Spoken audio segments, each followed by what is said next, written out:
penmanship, talking like I've been the shit. Who are you to benefit? This is my guilty conscience trying to play innocent. Fuck with me, I dare you. Go through failures, losing energy. Got a game momentum, why they killing me? You kidding me? I can't take another L. Young and too competitive. We got it, just gotta stay far away from negative. Yeah.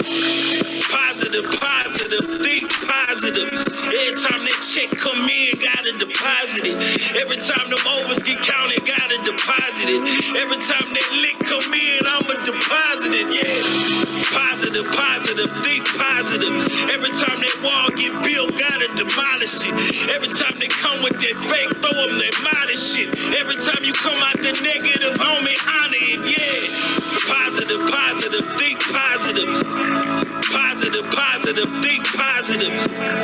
Positive, positive, think positive. Every time that check come in, gotta deposit it. Good vibes only. Good vibes only.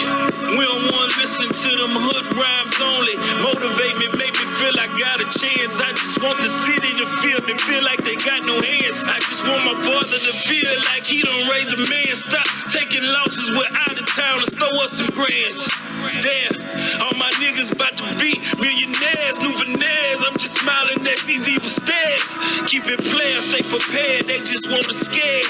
Fuck it though, we living dreams with no single cares. Yeah, repetitive, gotta keep it repetitive. We got it, we just gotta stay far away from the negatives. Yeah, positive, positive, think positive. Every time that check come in, gotta deposit it. Every time them overs get counted, gotta deposit it. Every time that lick come in, I'ma deposit it. Yeah, positive, positive, think positive. Every time that wall get built, gotta demolish it. Every time they come with that fake, throw them that modest shit. Every time you come out the negative, homie, honor it. Yeah, positive, positive, think positive. Positive, positive, think positive. Positive, positive, think positive. Every time that check come in, gotta deposit it.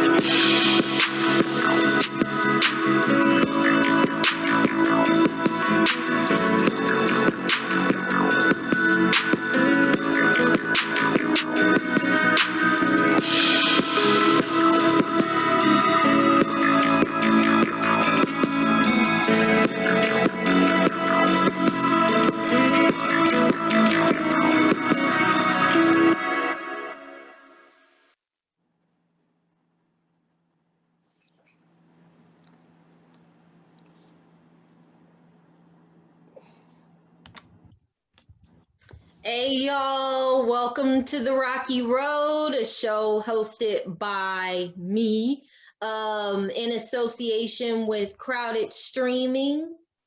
I am here today with Mr. Derryk Rhodes of Black Label Record Black Label Music Recording Studio. Yes. Yeah, just Black Label. Black Label is just fine. With Black Label. That's Yeah. a dope name, bro. Appreciate it. This show is a show that revolves around music artists, independent music artists, and the people who are in the industry who support them. I am so happy to have you here today, Mr. Rhodes. We Likewise. see each other online all the time, and we have yet to have a sit down, and we are in the middle of shutdowns and COVID-19, and I am so glad that you made time for us here today. Why don't you tell everyone a little bit about your history as a producer? Okay, so where do I start? My name is Derryk Rhodes.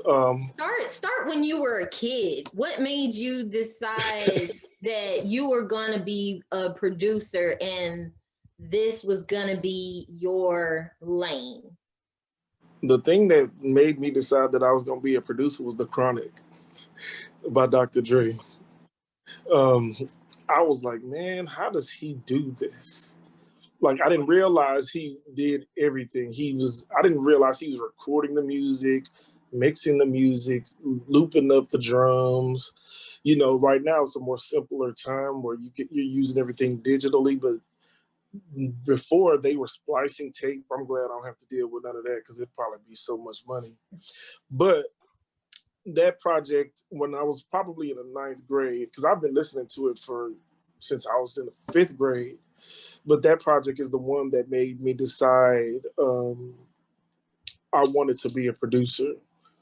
Um, you know, I've always loved music. My family's not really a musical instrument playing type, but we like to party, and our family likes to listen to music. So I grew up listening to Parliament Funkadelics, the Isley Brothers. With my grandmother, it was Al Green, Bobby Bland.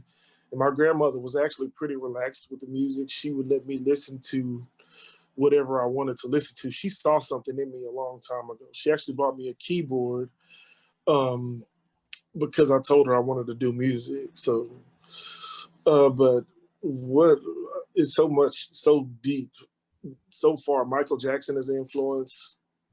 I could like go on forever. I'm afraid to talk so much that I'm gonna be talking in circles. But yeah, I mean, our family loves music. My first experience with hip hop was my cousin Kim. She she would play the Beastie Boys, Run DMC, LL Cool J. So yeah, I mean, it's all over the place. I would have to literally write every single thing down to give you like every specific detail. I had 3 older female cousins, and they all had different musical tastes.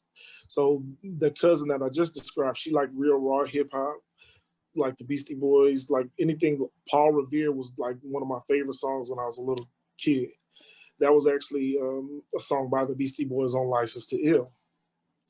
Very that, you know that beat. So that's Yeah. one of the songs that influenced me a lot, especially with that bass, and it was hidden. Another cousin of mine, she put me on gangster rap, like Ice Cube, the DOC, Snoop Doggy Dogg. She had these tapes, and I wasn't supposed to listen to them with nobody. But one day she was babysitting, she picked me up, and she had all these tapes in her car. This is what she listening to on the way to work and on the way to school. And then one day she picked me up. And that's what made me say, man, this is good music. It's actually good music front to back. These are projects. And I try to put together projects that I work on with artists in the way some of these projects are structured now. And my other cousin, she was more into the soft side of music, the LL Cool J rap, or Keith Sweat, the slow stuff, the sensual type of music. Because when I say LL Cool J, I mean like I Need Love. That was a very special song at that time. It was nothing like it. The beat was so different. And yeah, like I said, Keith Sweat. Women loved Keith Sweat back in the day. I Jodeci. love Keith Sweat. People shit And on him. 112. They be shitting on his voice, but his voice was like "Make It Last Forever" is a classic album. It's perfect. It There's no flaws. is. You know, I don't make fun of his voice until we hit the Twisted song. But the good news is I could play both the female and the man. Well, not the female, but the group that sang on it in both. Yeah. So yeah. Yeah, see, because he was kind of whining. He was like more in his baby. He was up in his nose. Yeah, baby. Okay, y'all. Yeah, so it's like I feel that, but when he's singing on "Make It Last Forever" with Jackie McGee, that's a beautiful song. It's a great that duet. is a beautiful song. And the first song on the album, "Something Just Ain't Right," that song is a great song. Like every song on there is good, and that's that kind of music influenced me a lot because it let me know. Even looking back, I wasn't even in a relationship then, but I can sing that type of music or sing some Jodeci without feeling some kind of way. Yeah, yeah. Well, You know. what took you into production, and where did you get your training when you decided to be a producer? All right, so first I was a DJ. I was like a just a CD DJ. I didn't have access to a lot of things. I didn't have access to turntables. I didn't have a job. I was young. I played football in high school. So you have to make a decision. I love football. I still do. So, every Sunday I wake up and watch it. Saturdays I'm watching college ball. But, at that time, specifically, I could not do both. I couldn't work for, I just gave myself the chance to be a kid. I did things that were fun. It's a funny story. My high school football coaches got upset with me because I didn't come to tour days because I spent some time with a friend of mine because we were supposed to be working on music out of town when I was in high school.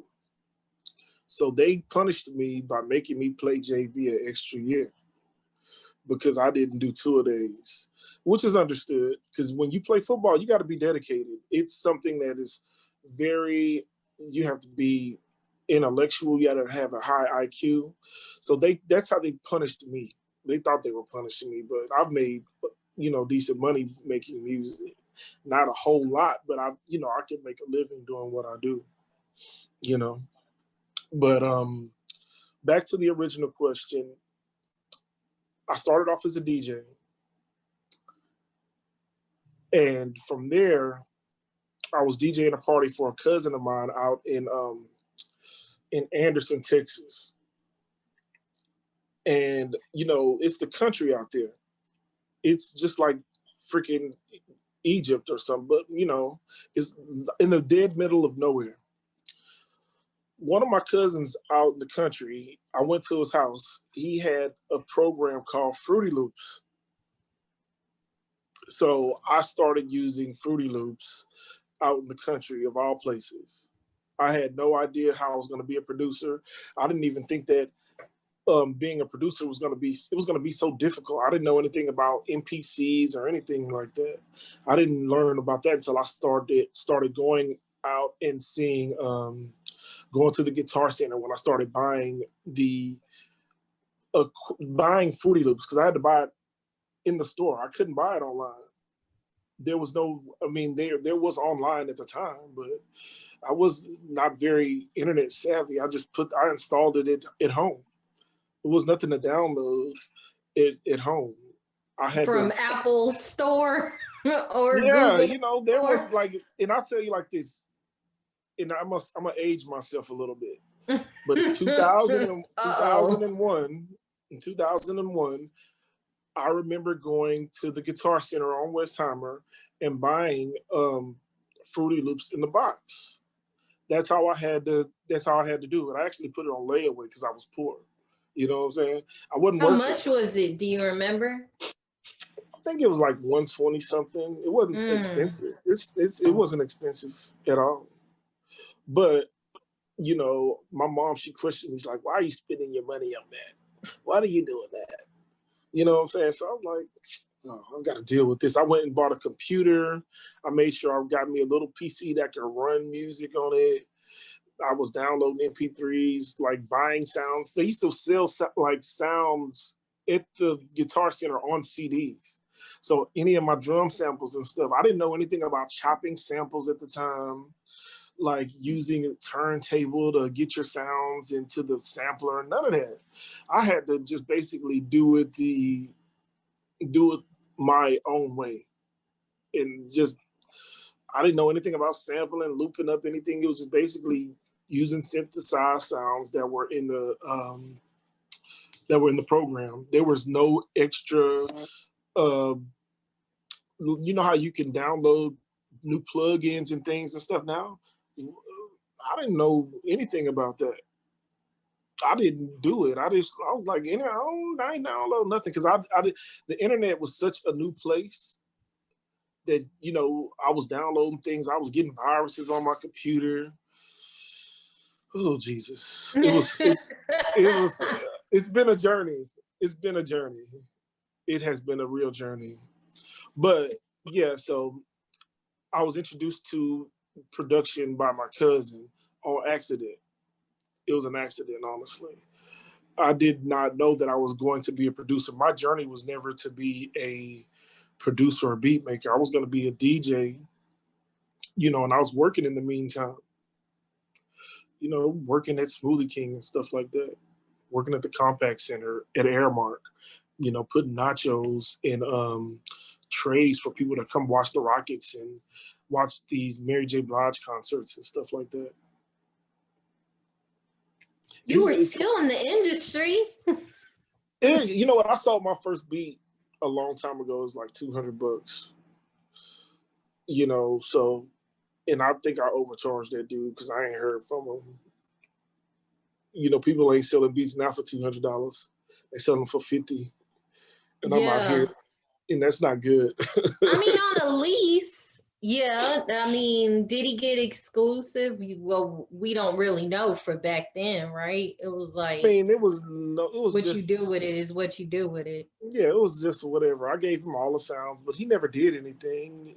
He never really developed into a talent. He was older than I was. He was a guy from Chicago. He was a friend of mine's. He was my younger brother's friend's older brother. So my brother, that's a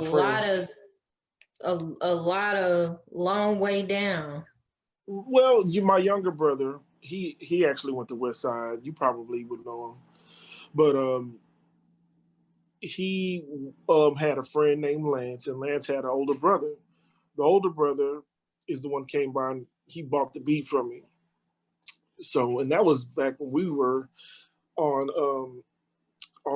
Ridge on Glenmont on the Southwest Houston and on Chimney Rock. So, yeah, it was a while ago.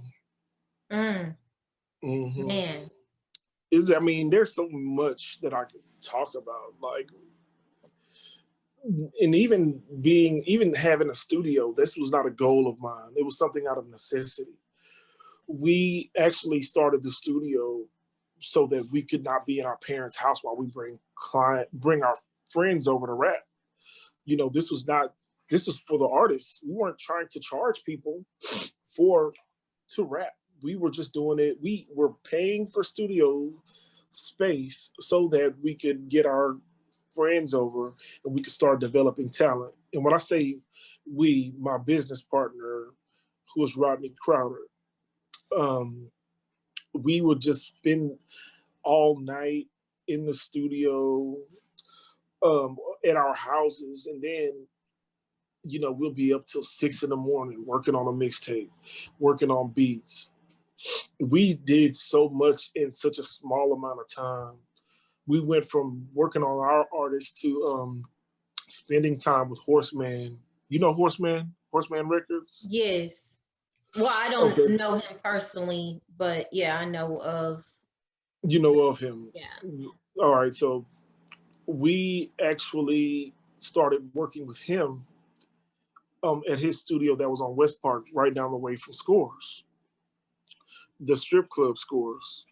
We would go over there to the strip club for a little while, then we would go back to the studio to work on music for an artist by the name of Info. And we ran into a whole lot of people. We worked with Zero there. We worked with Chopper Style. We worked with Lennox, Louis Rankin from Belly, with regards to this project that we're working on for this artist. Like, that's when I told you that it's going to be a lot of different things that I could talk about. There is so much little detail that I have to put in order in my brain. So if it seems like I'm all over the place, pardon me, But we worked over there with him for about a year. We had the opportunity to record and produce a song called Gun Talk, which Zero jumped on. And it was actually kind of a local hit. G-Man was actually using our music. They were playing the song on 97.9 The Box, Straight from the Streets. Mad Hatter, G-Man was talking over the instrumental, during his, when he's doing his segments and whatnot. You know, one day I was in Foot Action, and I'm like, is that our beat? They playing our beat on the radio? You know, I got excited. I was like, hold on, wait a minute, fam.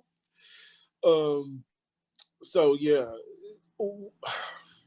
where else can I go? We worked with, like I said, people like Lennox. He was a good person to work with. He didn't actually rap, but he actually did like the interludes for the mixtape that we did for Info, which is hosted by DJ G2.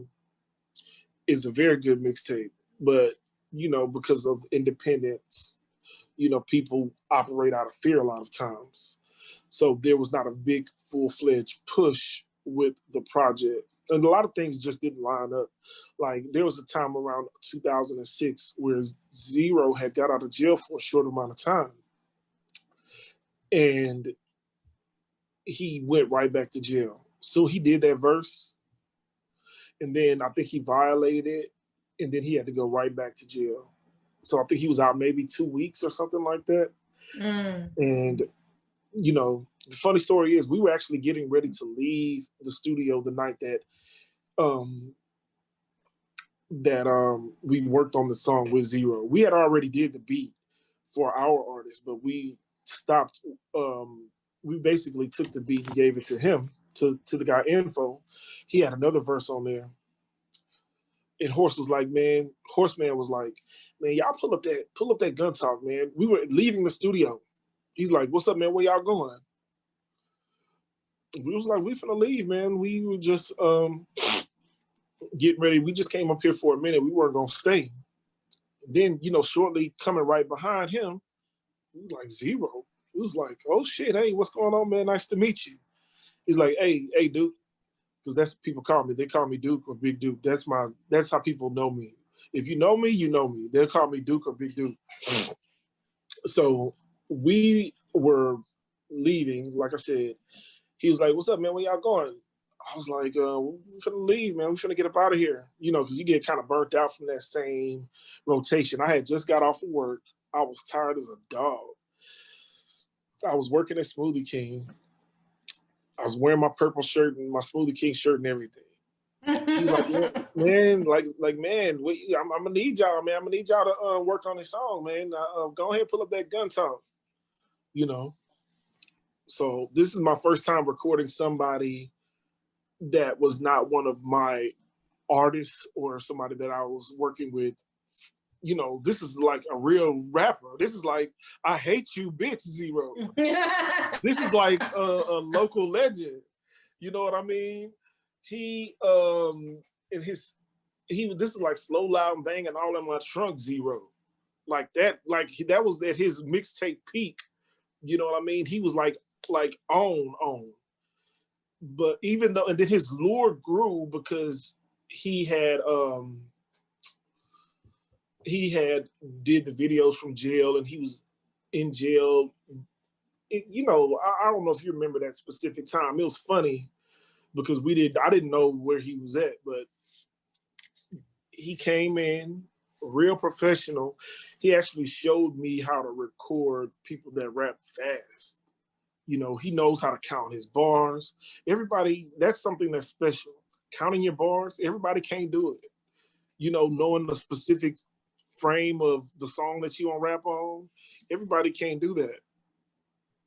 Wow. So he actually came in, and he didn't put me through a ringer, but he let me know that the first take, he's a perfectionist.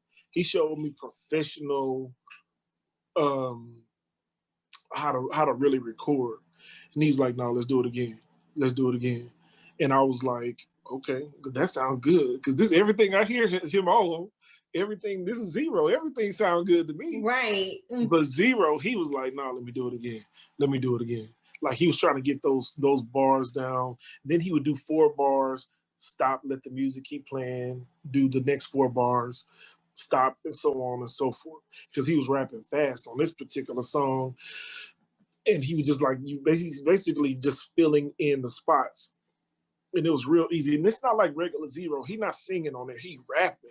And he's not rapping like on any other song that he's ever done.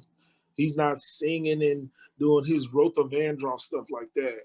He just spitting bars. He's got that bone influence in him. So he's rapping just like lights come red, don't stop, nigga, running, come to jackets at the gas, nigga. He just ripping our beat apart. And that was the next thing. He was like rapping on our beat. I'm recording him, and he's rapping on a beat that we made. I was like, boy, we supposed to be famous. It wasn't like famous, but you know, it was cool. It was a good experience. That was a good experience for me with regards to working with somebody that had a good experience. How did we get to this conversation? Wow. No, that was actually going to be the next question that I asked you about one of the ups that you've had in working in this industry. And you answered it before I could ask you. Thank you. You read my mind. What did I say?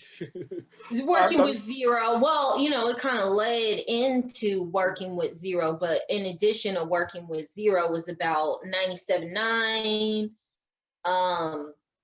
hearing your beat on the radio. So, and then of course working with Zero and meeting him and having him rap on your beat. So, well, are there any other ups that you've had, like? Well, I mean, there's not a lot of downs. The thing is, I will talk about the negatives and the positives of working with working on an independent level. We still work on an independent level. Most of the time, the artists that they're not very organized. They don't really know what to do.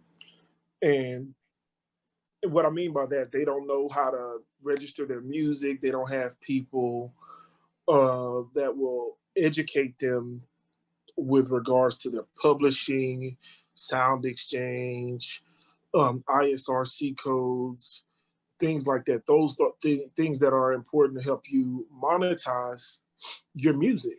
You know, we don't really have in Houston a lot of people that will try to get your music to the big publishers and stuff like that. I look at a person like Toby Inigwe, and he was independent, but he's still flourishing. I'm not sure if he's independent now, but he's flourishing working with people like EA Sports or 2K. You know, he's making money, not just trying to hustle his music online or trying to be famous only on Instagram and stuff like that. He is in those platforms, you know, Instagram or whatnot, but he's making money performing. He's a great performer. A lot of artists don't know how to perform. That's another negative of working with artists that are independent. They don't have any training. You know how you would look at, I'll think back to the times where there was Motown. They had performance training, interview training, things like that. You know, I used to perform with my artists when we had shows at the Jet Lounge, and at they changed it studio T-Town. I don't know, what did they call T-Town now? What was T-Town? Warehouse Lounge. I was sheltered as a child, and I sound so old, man. Yeah. But there's a spot right over there for Richmond and Hillcroft. And they used to throw performances. You know, we used to go through Afton. Afton was like it's basically like they would give us tickets. We have to sell a certain amount of tickets, then they'll pay us for those performances. And we would perform at these places, but prior to those performances, we would practice. We would make sure that we were all in sync. We wearing the right clothes. Are we together? it's just so much. Jesus, I could talk all day. We probably need about an 8-hour interview. Man. Yeah, I know, right? Right. Definitely an 8-hour interview. Well, like we just need to talk. Like it just needs to be a conversation. But Yes. because I feel like I'm just all over the place, and I'm so No, like I you're said, actually doing great. You are I'm in doing my own head. Like I said, we're Aries, so we kind of just are like all over the place. But we're harder on ourselves than anybody else will ever be. But there's so much to talk about with negativity. The positive thing working with artists is that you know the main thing for me working with artists, I like to see their growth and I like to see their happiness. Because the thing is, you don't really see that with artists from that just come out of the nowhere. We don't see how they developed from being that person to the person that they are when they are on a label. You know what I mean? You just Yeah. like it's like a person like a Travis Scott. I'll use him as an example. I don't know anything about him prior to his project out. I don't know if he was recording music, prior to that. But I do know that I heard about the Owl Pharaoh, I believe it's called. And then he did Days Before Rodeo. Then after that, damn, Rodeo hits. Then you hear Antidote everywhere. I'm like, damn. But I didn't know anything about him. I didn't know his background. I like to work with guys that I can see their growth um, from from a personal standpoint. Because most of the people that I have worked with, a lot of them I have personal good relationships with, especially the ones that have been recurring over and over and over. I have clients that I've worked with from, since we started the studio 2008. When we first started charging people, I have people that will come over and they're still coming since 2009, 2010. I have some really good clients. As a matter of fact, one of the artists that I work with, the last artist that I started to develop, J.R. Houston, he's actually one of my last clients that I brought onto my team. And he's somebody that I'm working with to this day. He's somebody that has really matured and grown up in front of me, and now he's a part owner of his own business. He's part owner of Poor Behavior, like right there downtown. Um, I just So like to when you see. take someone on as a client, what does that look like for you? What does that what does that mean? You said when I take someone on as a client, Mm-hmm. really, I have not run ads, which is something that's gonna change here soon. But most of my clients are word of mouth. There's somebody that knows somebody that knows somebody that knows somebody. So that's how I normally get my clients. And I think a lot of my clients, they qualify me. They like, man, when you go in there working with Derryk, man, you gotta be ready. You gotta be ready because he ain't gonna play with you. And I think they kind of scare him too. Because here I am, some big old dude, 6'1", 320 some pounds, big fella, dark skin. People think that I'm gonna be some mean dude. I'm like, bro, I'm not that guy, bro. I'm cool, You're 6'1", I'm 5'2". Yes. Okay, 5'1.5". But It's cool. We that gonna round half it an up. inch, yeah, I know. Thank you. Yeah, it's cool. But yeah, man, people a lot of my clients are word of mouth, most of them. I've had maybe like one or two that would call because I don't really answer my phone just for anybody because people are weird, you know? People are weird. And I'm noticing that every single day. We could talk, I can even try to talk a little politics, but anyway, we're not doing that. But yeah, man, most of my So clients. or Yeah. just friends of family or friends of friends of friends. Mm. Hmm. So you were saying before we actually started recording this episode about your studio and your reason for making the studio with which I guess I should mention that you're located in Houston because, you know, this we are now on the internet and so that could be anywhere, right? But Right. so for purposes of people who want to know how you started your studio, your reason for starting your studio, what are those for starting um the recording studio? Okay, so but we're in Stafford. I do want to kind of clarify that because we're in the Houston area, Southwest Houston area. We're in Stafford. We're located right off of Murphy Road, 610 Murphy Road, number 110, Stafford, Texas 77477. I have to give that information because I don't want to short myself.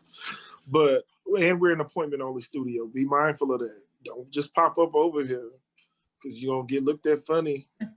Okay, all you people, don't just pop up and don't be outside just looking. Because we, you know, but all right, so the reason that we had a studio is because, all right, so this we were recording and doing things in the house. We were at my mom's house. And sometimes we would go to my grandmother's house and record. I had a computer there where I could record. Um, so there was a situation there. You know how blacks is going black. You know, Black's sometimes going black. they going black, man. I'm telling you. Um, sometimes people you give people an opportunity, and it's like they want to play with you, and it's like, fam. So we really developed. We got a studio with some partners, um, just so that we could um, really not have that traffic in our residence. You know, you have to protect yourself. We really, and then, like I said, we didn't start the recording studio to charge people. We were specifically trying to do the bad boy thing or the death row thing and develop our talents, develop our production styles, you know, grow talent, work with as much local talent as possible. You know, this is like a few years after we had worked with Zero and Chopper Style and, like I said, Lennox, and we were working with other guys that were coming up. We had a very, very, very brief period where we actually had the studio with a guy named Jaquay Jackson, and he had brought ill-fated Jose on. So we were very, very, very brief partners with them. But, you know, like I said, things just did not work out. But from there, we've had a few studios over here in this area, in this specific um, complex. But um, how do I segue? But we were more comfortable working with myself and my partner, you know, because we're like brothers. We were friends since ninth grade. And then we actually come to find out years later on down the line that we're actually related through family down the line, you know. So we we're just more comfortable working with each other. You know, we've had our ups and downs with other people working with them, but it's just best that we work amongst each other, you know, to keep it short, as short as I can. I know I'll be talking a lot. No, you're good. So you mentioned about being an affordable studio and having that accessibility for you not to have to hit independent artists over the head. Right. with for a large amount of money in the Mhm. beginning, of course, like, you know. Well, right now it's still pretty affordable. I mean, I'm not charging $75 an hour. I charge $50 an hour. That's good, especially for Yeah, the product that we're giving you. that is really good. That's You really good. know, for right So now, what services do you offer as you know, not only a producer but also with Black Label? well, we offer recording time. Like I said, we're a recording studio.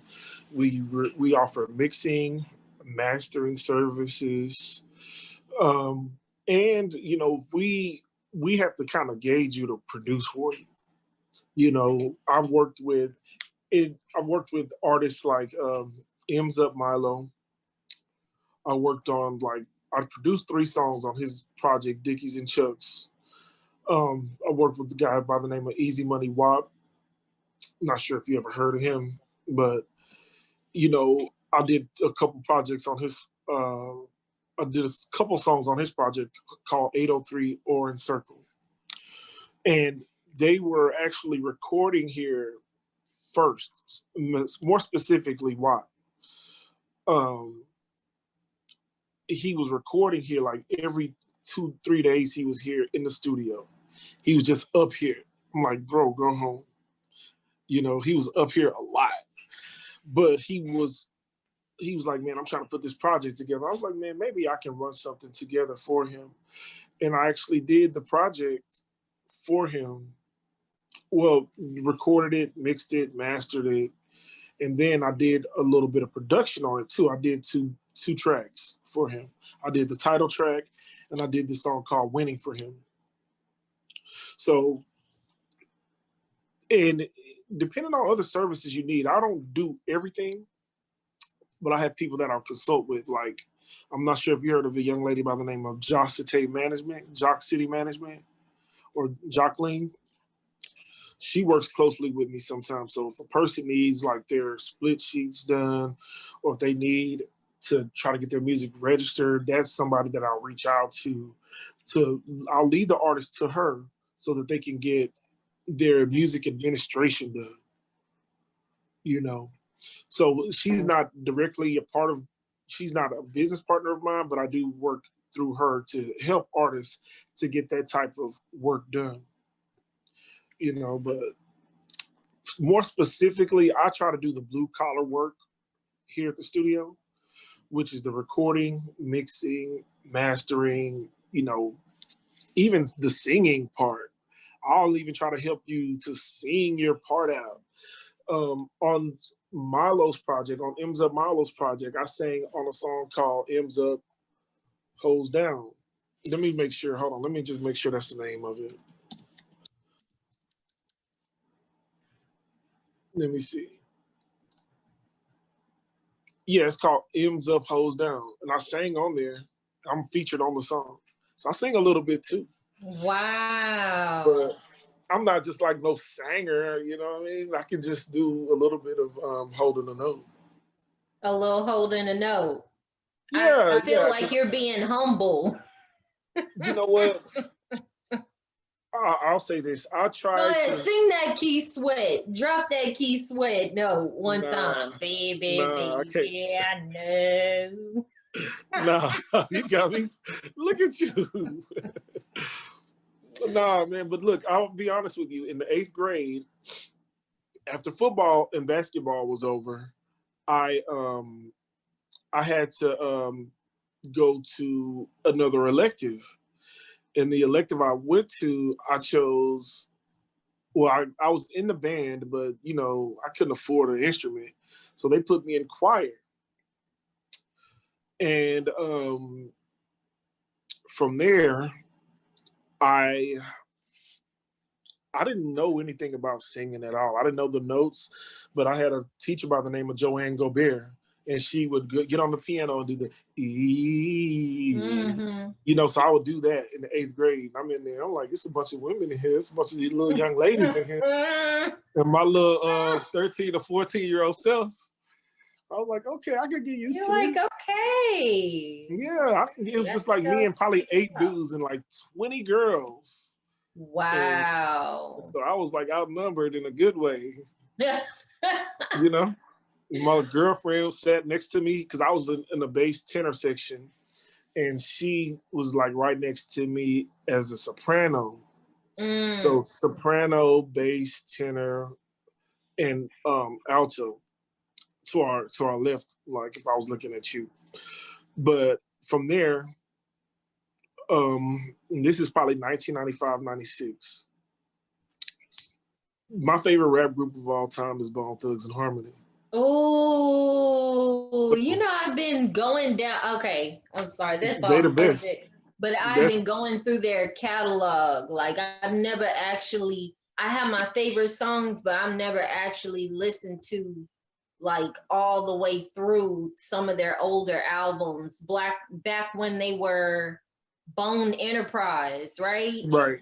Yes, flow Right. motion, all of that. Yeah, slow motion. Yeah. Flow motion, yes. I'm a Bone fan. Like I'm Oh, telling you, I slow listen to motion. them Is it flow motion or slow motion? slow motion. Slow motion. Yeah. It's the first song on the Bone Enterprise album. Yeah. See, I could talk about a bunch of different stuff Yeah. here. I'm sorry. I'm sorry. You know I'm what I'm saying? sorry. So we could like I could just like Yeah. Bone Thugs. Bone Thugs. that is Yeah. my group, and to me, they were like the best thing of all time because they were different. They rap fast, they were smooth, and they were singing. They was going over good production. So before I knew anything about making beats or production or anything, I was like, this shit is genius. How do you do that? Like the multi-layered tracks and all of that. I was like, bro, how do they drag their voice like that? Like, Yes. what is going on? Thinking of that, they My probably favorite Screw song, Screwed Up Regular song is Breakdown, with Mariah Carey. And it was just the way that they put together that track. I love it anyway. And then Screw got a hold of it, and he did his, oh my God. That song I could just listen to on repeat all day long. Just that one song.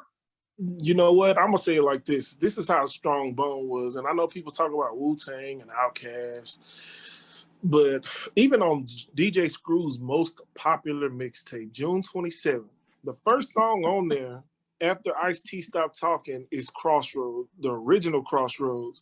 And while even and Screw just kept bringing that whole back, I was like, bro, this dude is filthy with the hands, man. With the hands. Oh my go, God. go, you still got bones, bro. Man, he was chopping that mug up so good. To ever do it. Best Right. to ever do it.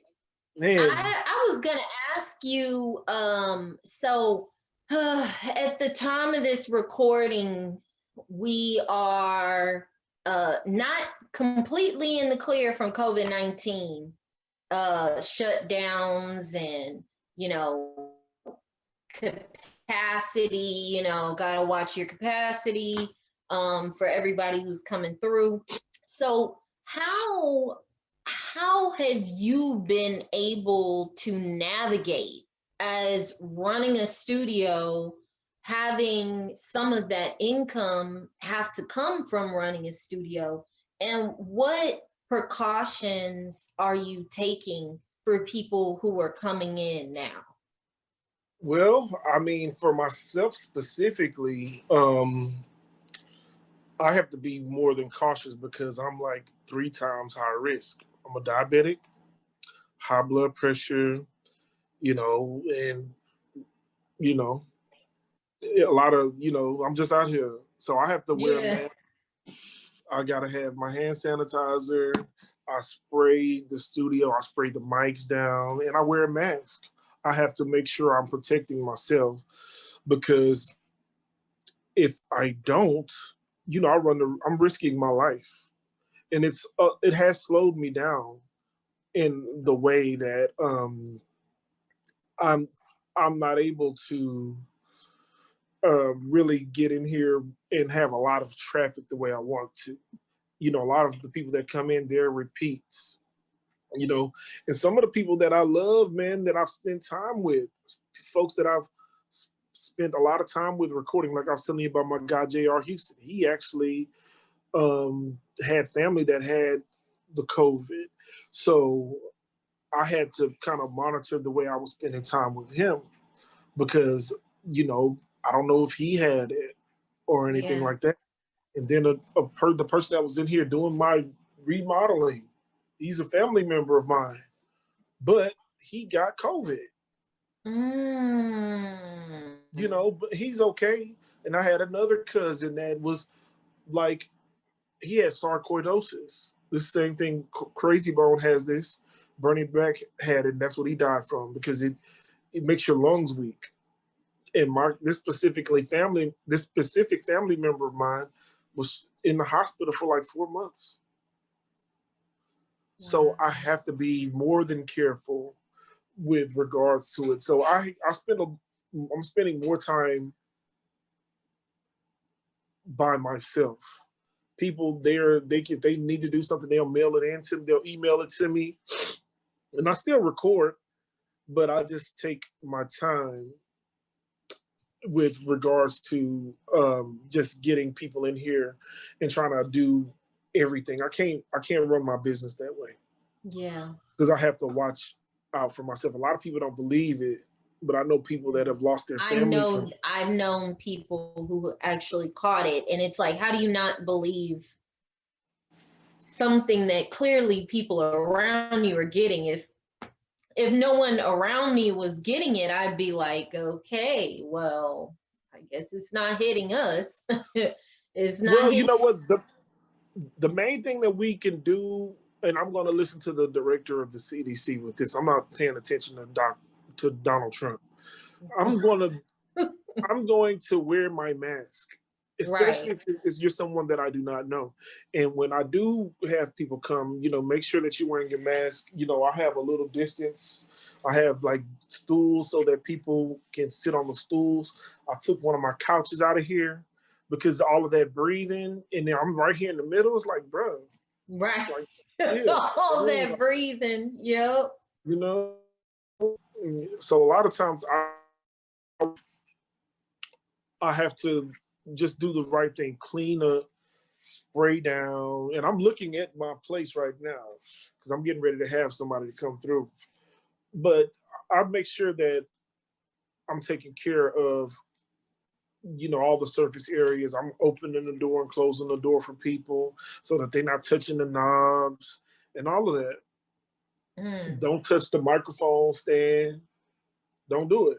Because let me do it. I'm the one, that's my job. Yeah. But in actuality, I'm protecting myself because I don't want other people touching. You're protecting the people who come in after that person. Absolutely. Protecting anyone who comes in after, if for whatever reason you can't get to every single place that they put their hands on. Right. And now, you know, the temperature has dropped. You know, Houston with this crazy weather, bruh, all of these allergies and stuff is like they just like coming out of the woodworks. And it's like, I'm over here, you hear me over here sniffing and trying to bite my nose. I'm like, that ragweed has been crazy lately. Man, I love the temperature drop, but come on, bro. I can't. I'm like in my Boosie voice. Come on, man. Come on. Come on, dog. Well, I wanted to ask you, I know you have a session coming up here soon, but I wanted to ask you another question. So part of this show, I always ask my guests, what is some good advice that you can give to someone who is navigating the rocky road, the ups and the downs of the industry as an independent artist? So one, you can speak on two parts, but for one, as an independent music artist, and also some advice that you could give a producer who might be either just starting out or trying to survive the shutdowns, and what's some advice that you can give those two groups of people?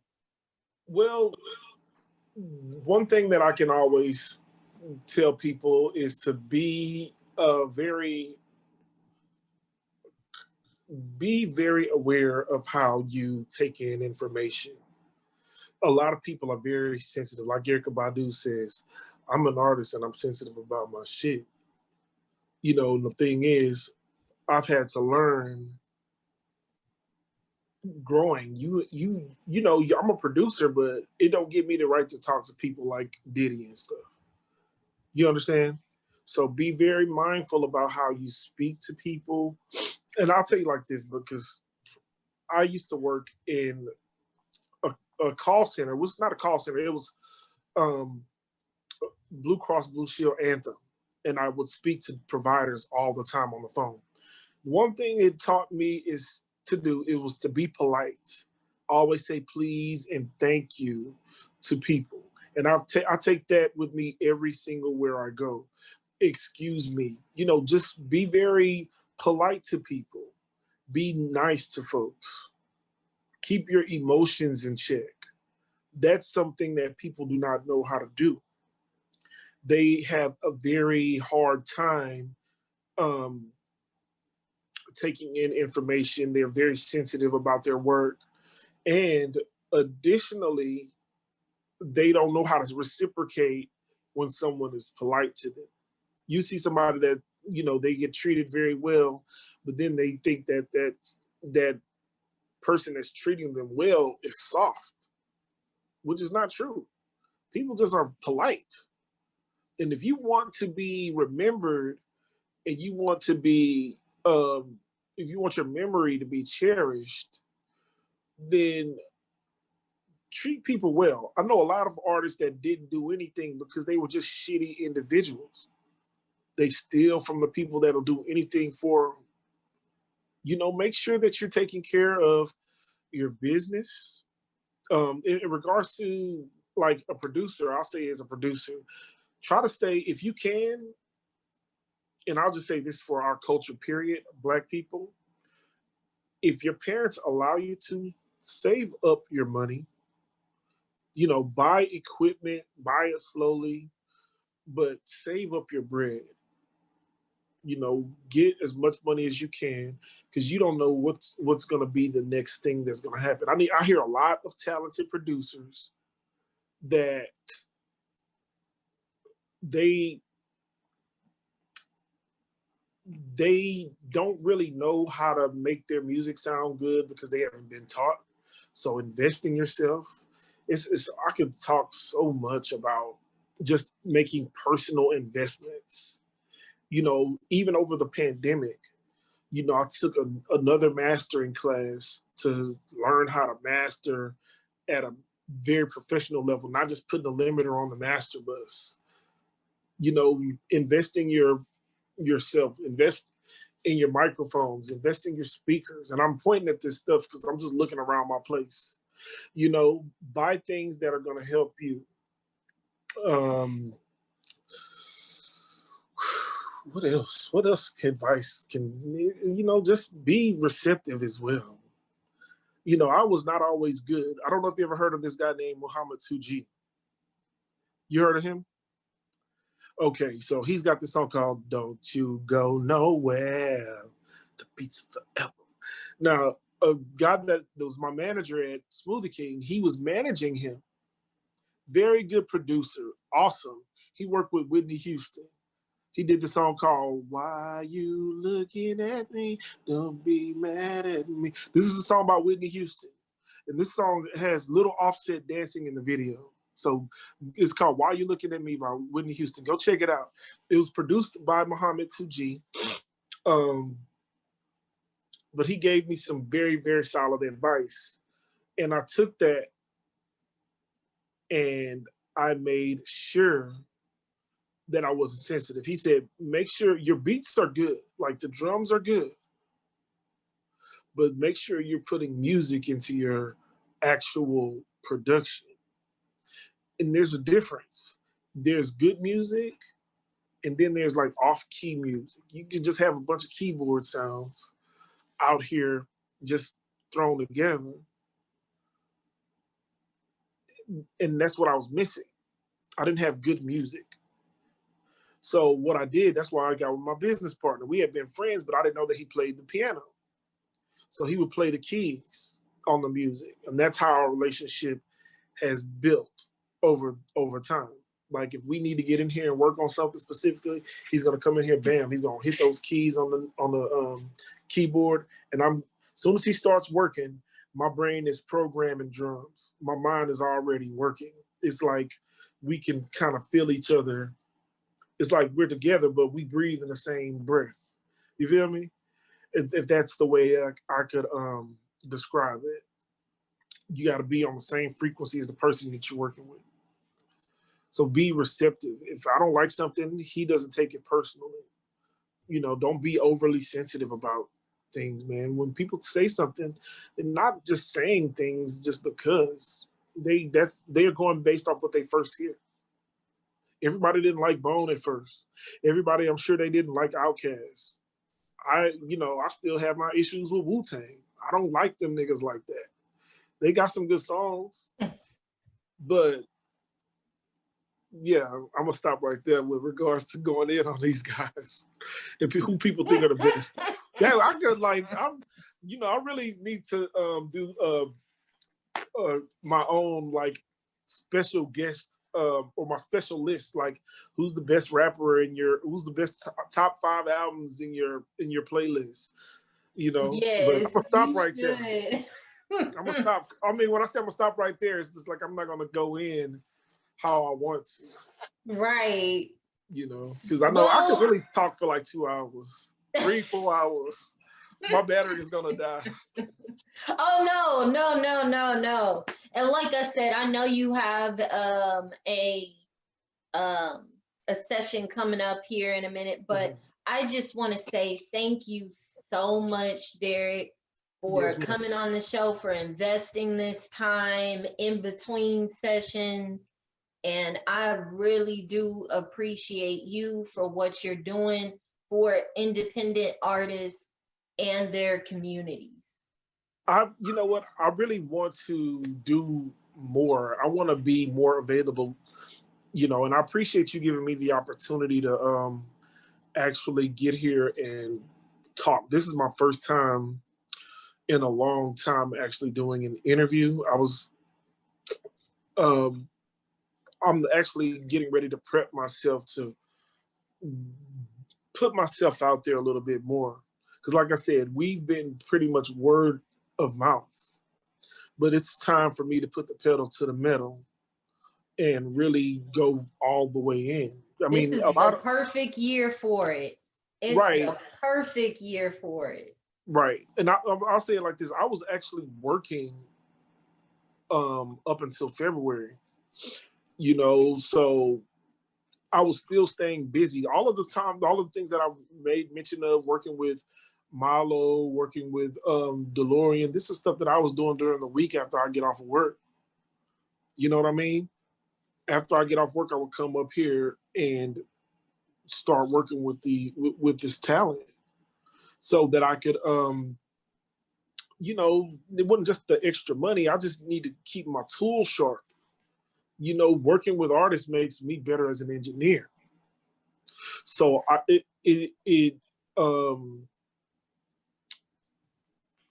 I really have to really push forward now, so that I can, everything that I've worked on now, it's time for me to start putting it all together and start just running this, like running it hard, running it with a specific goal in mind, because I don't plan on being in this position forever. I really want to start, it's time for me to start living off of what my real gift is, Yes. And that could be a reason why 2020 made us all take a step back and do a lot of reflection.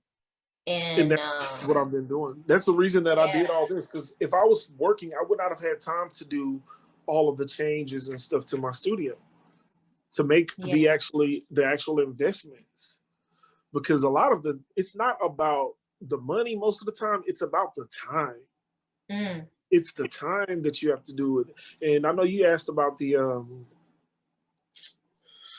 about advice. Make sure you're putting time into your craft.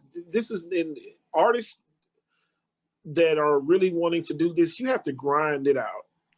ESG was probably independent for a few years. I mean, he was probably on a label for a few years, and Priority actually runs like an independent.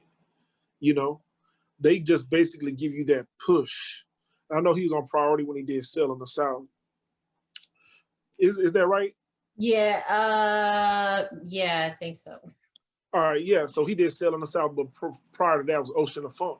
But man, they was out here, man. They was working hard, busting their ass independently. When they had Southwest Wholesale, there was so much that you could do as an independent artist. Now you don't really have that ability to go hand to hand, CD with CD hand to hand with.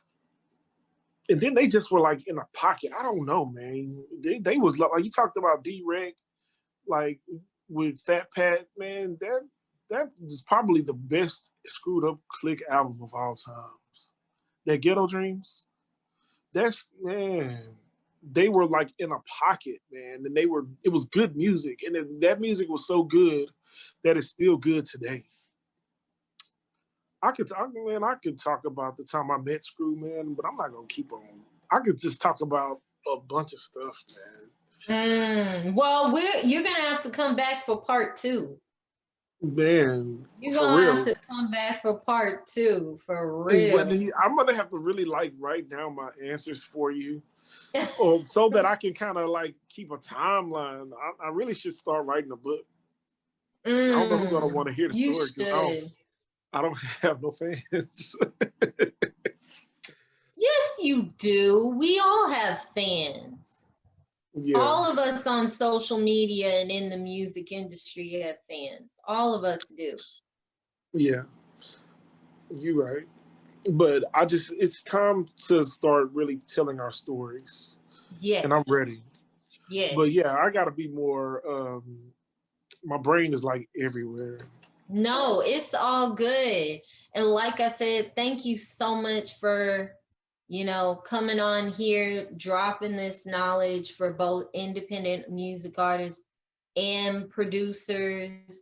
And guys, download Crowded Streaming, please.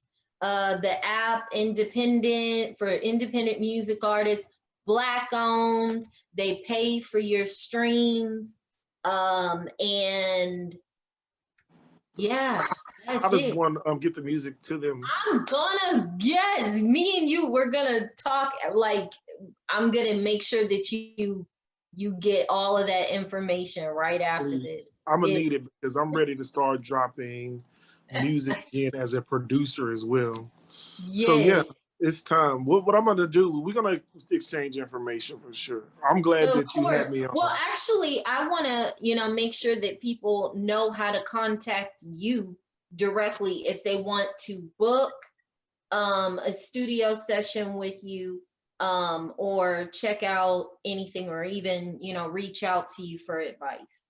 If they want to reach out to me on Facebook, my name is Derryk Rhodes, DERRYK. Last name RHODES. On Instagram, you can find me with the same name, or my @ is The Black Label Truth. You can find me there. I'm not on Twitter a lot, but it's just Black Label Truth there. You can find me by my name as well. Pretty much those are the ways that you can reach out to me. My phone number, I don't know if I want to get at that. All good. They can email you or hop in the DM. Well, Thank you guys so much for tuning in to The Rocky Road with Derryk Rhodes. Rhodes. Yes, ma'am. And until next time, episode 4, y'all. Episode 4. Let me know if you start recording.